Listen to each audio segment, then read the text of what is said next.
What we got here is what I think is a bad differential on this 1990 Acura Integra. My wife was driving it to work, and apparently it was making some really nasty noises.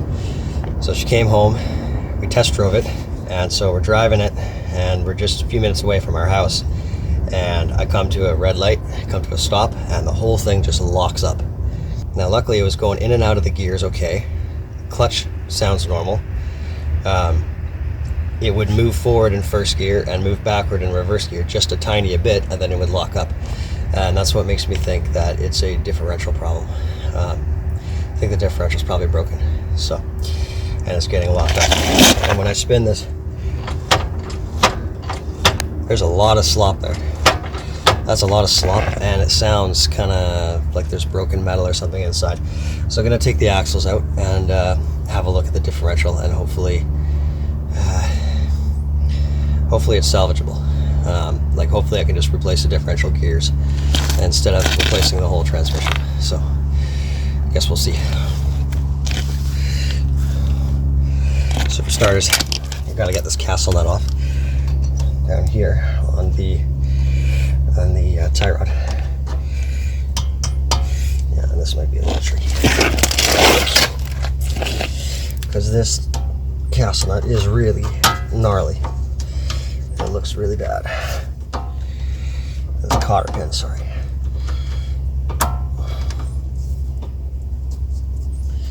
Yeah, this tie rod feels a little bit worn out too.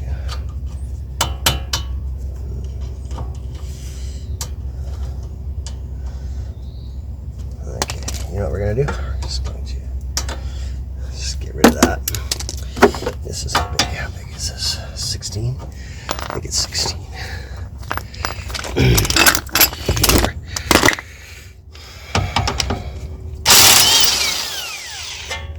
we go. This is the old school.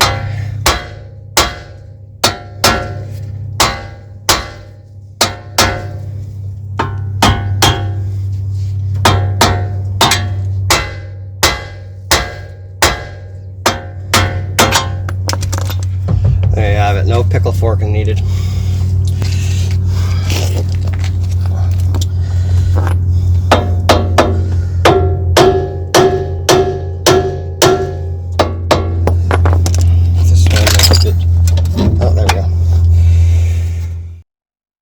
Something I just want to say about this here, that axle nut, that's a 32 millimeter axle nut. Now, you might need to remove that with a breaker bar with the wheels still on the ground if you do not have an impact gun, a really good, strong impact gun.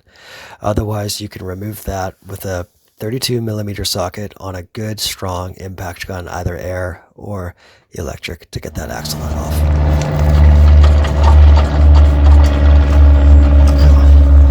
I need a pry bar. Broken down compass. Where is it? There There it goes. Ow. Broken down compass. Yeah, he's parting out a compass. What He year has is it? that fog light lens. It has to have, the whole assembly apparently has to be, the big ones can't come out. And he said he'd sell it to me for $100. Oh yeah.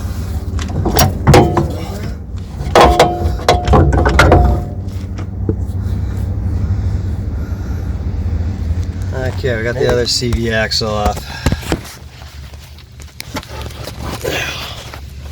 Oh no.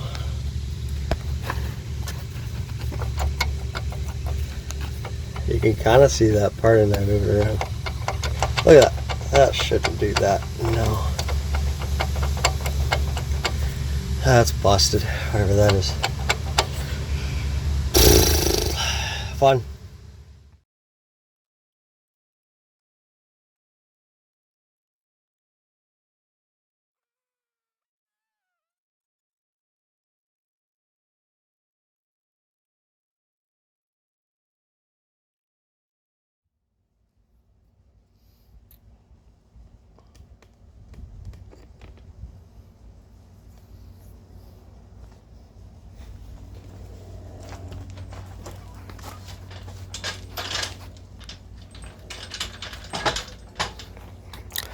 So I'm just going to do a bit of an overdub on this here, this part of the video. Luckily, this car is super easy to jack up. There's a, not really a cross member, but sort of a brace going from a cross member behind the engine to a cross member in front of the engine, sort of going along the vehicle, and it's right in the middle of the chassis, and that's where I have my jack. I'm just jacking up on the front of that sort of brace, and it just jacks it straight up. Both wheels come off the ground nice and evenly, so it's a really good spot to jack the car up. And then I throw my jack stands underneath the rails, underneath the car. Not on the pinch well. The pinch well tends to fold over if you put your jack stands there, but on the actual structural part of the unibody, for the name for that part is losing me right now, but I'll put that in via text. Yeah.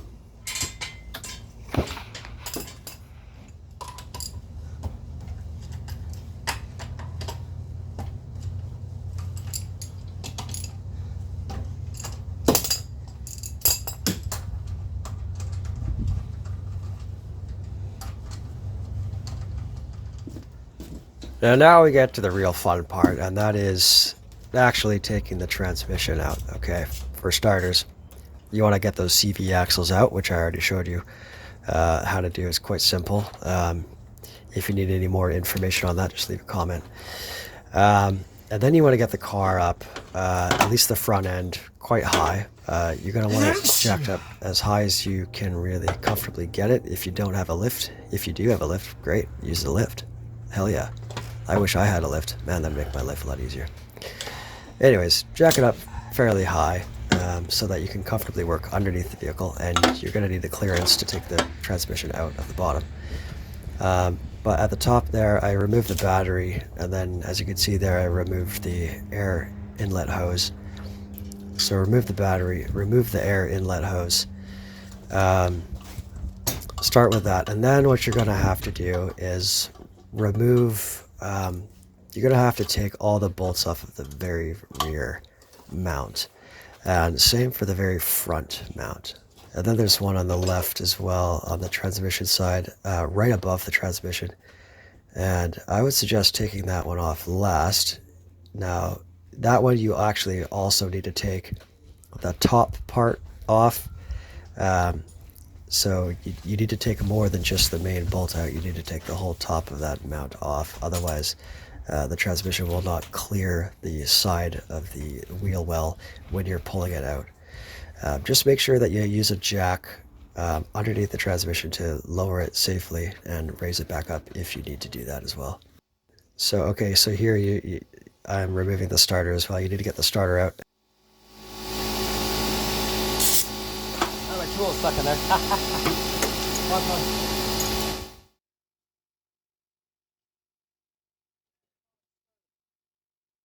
Not with the Integra here. So I'm trying to undo this one motor mount at the very back of the transmission here. And it's got 3 bolts that go through the motor mount into the transmission. And you can't just undo the one bolt that goes through the rubber bushing and goes to the chassis. You have to undo all of the bolts to the actual mount itself. The transmission has to come off of the mount because the mount gets caught on one of the cross members in the back. So you actually have to disconnect the mount from the transmission. One of them you get right there, that's it. But this mount is sneaky, it goes way down, and there's 2 more bolts on the other side underneath the car that you need to take off so that you can get that mount free. So that's what I'm so sorry for that horrendous air compressor running in the background, but it is a necessary tool of the shop. I need that air to run my stuff, so very sorry about that. Anyway, so that mount, yeah, that one's a little bit tricky to get those bottom 17mm bolts out, but with a little bit of grit and elbow grease you get those out. and you get the other two mounts out, and then all of a sudden your engine and transmission can move up and down quite freely. And there is a cross member underneath the car that you need to take out. It's quite obvious. You do not need to take out the lower exhaust pipe. It looks like you may need to, but you do not need to take that out. So now I'm just lowering the engine and transmission here with the jack. Always make sure you are careful and you're not resting it too much on one mount. So here I'm just lowering it until I hit the next thing and need to take the next thing out, which turns out to be a stabilizer arm on the passenger side there in the wheel well. Shout out to Channel Lock for making this ratchet wrench. This channel lock's fucking awesome. It's four-sided, 17, 19, 18, 16 on this one. And there's a smaller one. This thing's awesome. It's pretty strong too. Like I've taken off some really tight fasteners with this thing. This is awesome. There we go.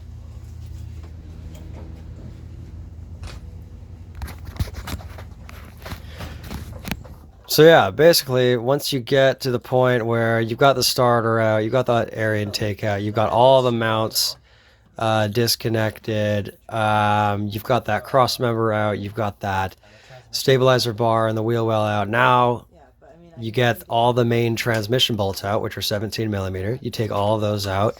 You have the transmission supported with a jack, and then you try to pull it out. And as you can see there, it's starting to separate there. And if you see that separation all the way around the transmission, all like on the bottom it's separating, on the top it's separating, on both sides it's separating, then you know you got all the fasteners, and she's ready to essentially come out.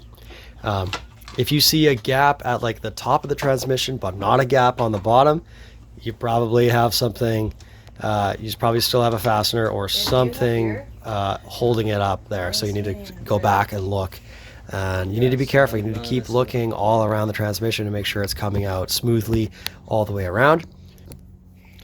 And then eventually it will come out, and it will all sort of come out all at once. So you need to make sure that you don't drop it when that happens. Make sure that you have the jack holding it up underneath, and you might need to raise the jack up a little bit or lower the jack up a little bit to sort of even it out with the engine, because the splines of the transmission need to come out straight and they need to come out smoothly. But anyways, as you can see here, I got the transmission out and we just let it down on the ground. It came out pretty easy actually. Like there was not much struggle really getting that off.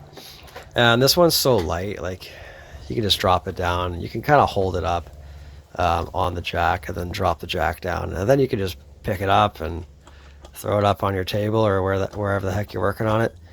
And yeah, it's nice and light, very simple transmission, really easy to take out too, honestly. So hell yeah. Okay, so now if you get your transmission out and you're just replacing it with another transmission, well, now you can just throw your transmission in. Installation is essentially the opposite of removal. Just make sure that you use all the fasteners that you took out. Me, at this point, I still wasn't sure what exactly was the extent of the damage, so I'm doing some investigative searches here. Yeah, there's a lot of metal coming out of that oil, and there's not much oil in there. Yeah, and right there I discovered, as soon as I took the drain plug out, that barely any oil came out, and a lot of metal shavings came out with that oil. And I already knew there was a lot of metal shavings in there because I could see it in the differential where the CV goes in right there. But anyways, I at this point still had hopes of possibly just rebuilding the differential, maybe just getting a new set of gears for the differential. I wasn't sure. So I really like to look into things and like just try to fix things as much as possible rather than just throw parts at the problem.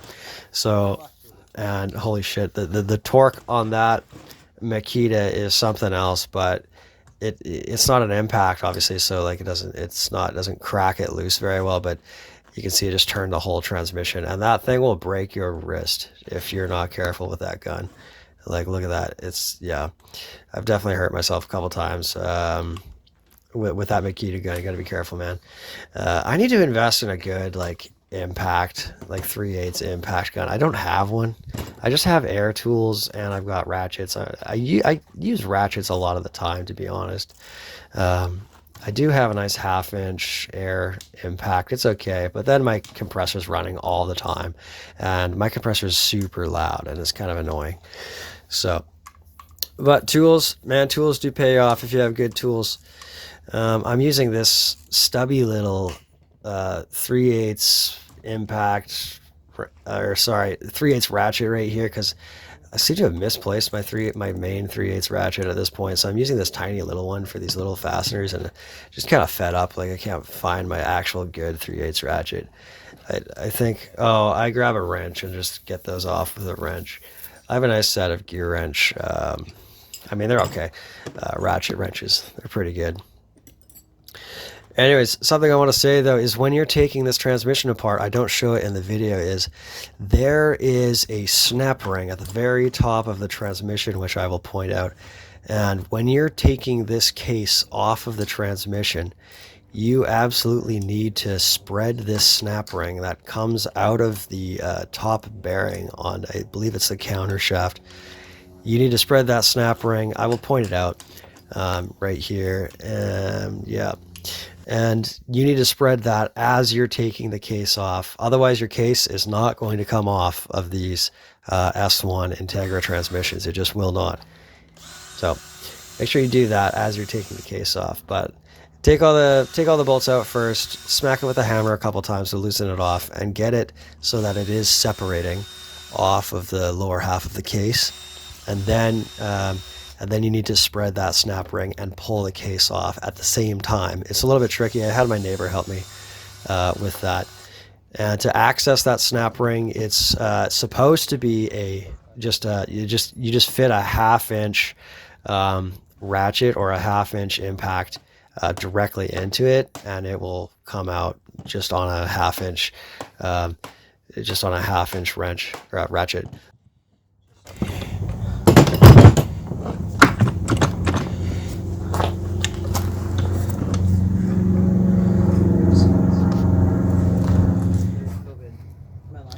Right, so here's where I discover something. Yeah, hole. Nice big hole there. Nice big hole there. And this is essentially what your transmission will look like. You will not be able to get the top part off unless you get that snap ring out, which Z told me about. He actually knew about it. Oh, also those pieces of metal just came right out of the transmission, and I have no idea where those rings came from inside the transmission. I couldn't find them, even in the new one that I bought, where those rings are. Here you go. I finally got the case off because I figured out how to get the snap ring off. And these are the gears. They all look like okay-ish. There is a little bit of wear. There's metal everywhere, as you can see. Just chunks of metal everywhere. And the differentials were really sloppy. See that? Super sloppy. So something in there died. But as far as all the gears, they look okay, actually. Synchronizers, all that stuff looks fine. Even the top bearings. The top bearings look really good. They feel like, they're moving as they should. But I'm going to end the video there. Anyways, that's basically the transmission taken out, taken apart, seeing all the carnage inside. The next one is going to be showing you guys what a good transmission looks like and putting that back inside. So stay tuned for that.